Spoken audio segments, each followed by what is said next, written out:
کے ساتھ، تو بتائیے ہمارے گھر میں اب اتفاق و اتحاد کیوں نہ بڑھے گا؟ یہ حضور صلی اللہ تعالی وسلم کی زندگی، اہل بیت اطہار کی زندگی، ان کے جو گھر کے ازواج مطہرات کی جو زندگی تھی، یہ ہمارے لیے نمونہ ہے کہ ان کو دیکھنا ہے، زندگی دیکھنا ہے، ان کی جس طرح سے زندگی گزارے اسی طرح سے زندگی گزارنا ہے۔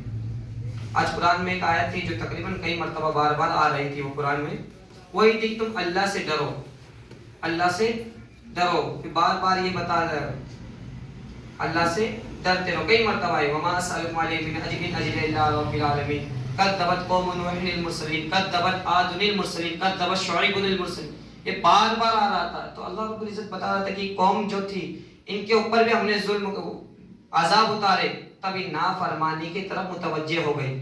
اور آج ہم آپ دیکھ لیجئے، اپنے آپ کو دیکھ لیجئے کہ ہم کتنے اللہ کے حکم کے پابند ہیں۔ اللہ رب العزت کا حکم یہ صرف انسانوں کی اصلاح کرنے کے لیے، اچھا اخلاق بنانے کے لیے، اچھا بہتر بنانے کے لیے اللہ رب العزت نے مسلمانوں کو حکم دیتا ہے کہ مسلمان ہی فلاں کام کر، یہ تیرے لیے بہتر ہے، فلاں کام کر، یہ تیرے لیے بہتر ہے۔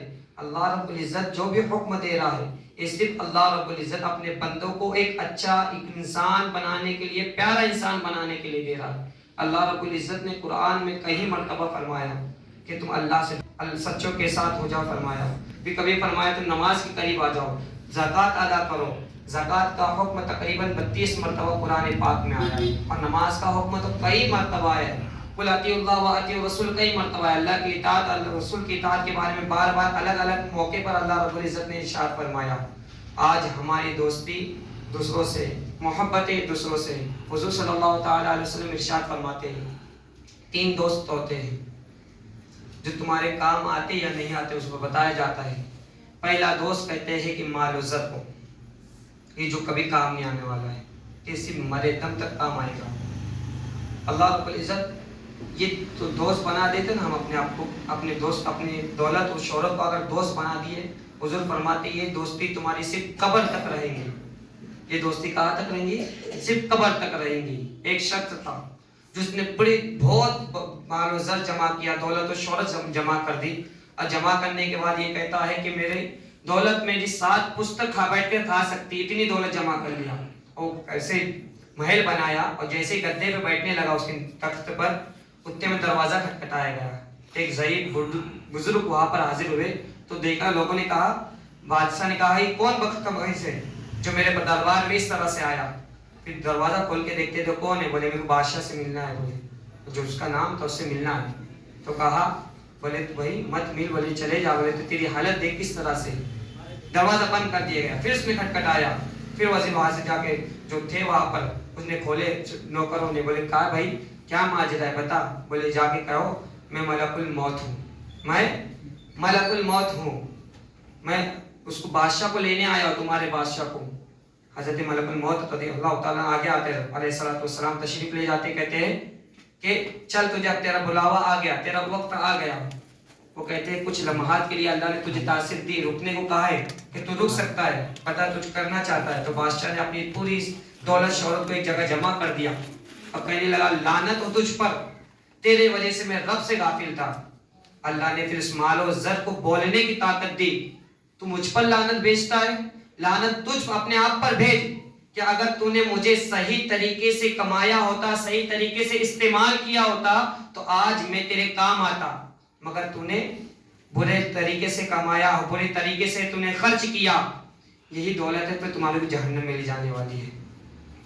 یہی دولت اگر ہم صحیح طریقے سے نہیں نکالیں گے، اللہ رب العزت تب معراج کا سفر کر رہے تھے، دیکھا گیا کہ وہاں پر سونا چاندی کو کھولاتے ہوئے اپنے منہ میں، انسانوں کے منہ میں ڈالا جا رہا تھا۔ تو اللہ نے کہا کہ بتائے جبرائیل بتا یہ کون ہے؟ تو کہا یا رسول اللہ یہ حرام کھانے والے، حرام کمانے والے لوگ ہیں۔ سونا چاندی، یہی دولت جو ہماری، جو ہم صحیح طریقے سے اگر استعمال نہیں کر رہے، صحیح طریقے سے کما نہیں رہے، صحیح طریقے سے جس کے حلال نہیں کھا رہے ہم لوگ، تو وہی دولت کو روز محشر، قیامت کے دن، قیامت میں، جہنم میں اسے کو کھولاتے ہوئے تیل کی طرح سے ہمارے منہ میں ڈالا جائے گا۔ یہ دولت صرف دنیا کی کام کی۔ پھر حضور فرماتے ہیں دوسرا، جس کے ساتھ تمہارا وہ دوست جس کے ساتھ تم رہتے ہو، یعنی جس کے ساتھ آج ہم ہمارے دوستی یاری کر رہے ہیں، یہی دوست ہے۔ اگر آج ہم اپنے دوست سے پوچھ لیں گے کہ کیا بتا کہ تو میری نماز جنازہ پڑھ سکتا ہے؟ پوچھ کے دیکھ لینا کبھی ہمارے دوستوں سے. آج ہمارے دوست لوگ کتنے کام آتے, کہاں کام آ رہے ہیں؟ وہاں جہاں پہ کوئی ضرورت ہی نہیں, اصل کام ہے ہمارے قبر پر آنا. ہماری نماز, آج ہمارے دوست لوگ ہماری نماز جنازہ نہیں پڑھ سکتے. پوچھ لوگوں کو دعا کیا یاد ہے؟ یہ کیسا دوست ہے کہ تم مرنے کے بعد بھی تیرے کام نہیں آ رہا, بخشش کے لیے دعا نہیں کر رہا, نماز جنازہ نہیں پڑھ رہا. یہ بھی دوست قبر تک رشتہ دار. حضور نے فرمایا دوست اور رشتہ دار یہ بھی کہاں تک کام آئیں گے؟ قبر تک کام آئیں گے. یہ صرف قبر تک کام آنے والی چیز ہے, دوست بھی ہو یا رشتہ دار ہو. آج ہم اپنے دوستوں کی وجہ سے تو رکھ رہا, میں بھی نہیں رکھ رہا, چلو گھومنے چلے جائیں گے, نماز کو چھوڑ کے گھومنے جا رہے ہیں, فلاں چیز کریں گے. ہم دوستی یاری میں دوسرے چیز کیوں کر رہے ہیں؟ مگر جو چیز ہمیں کرنا چاہیے, نیک کام بھی تو ہم کر سکتے ہیں. ہم دوستوں احباب کو مل کر ایک میٹنگ جما سکتے ہیں, محفل جما سکتے ہیں, ہم ہلکے ذکر کر سکتے ہیں, قرآن خوانی کر سکتے ہیں, درود خوانی کر سکتے ہیں, کیوں نہیں کر سکتے؟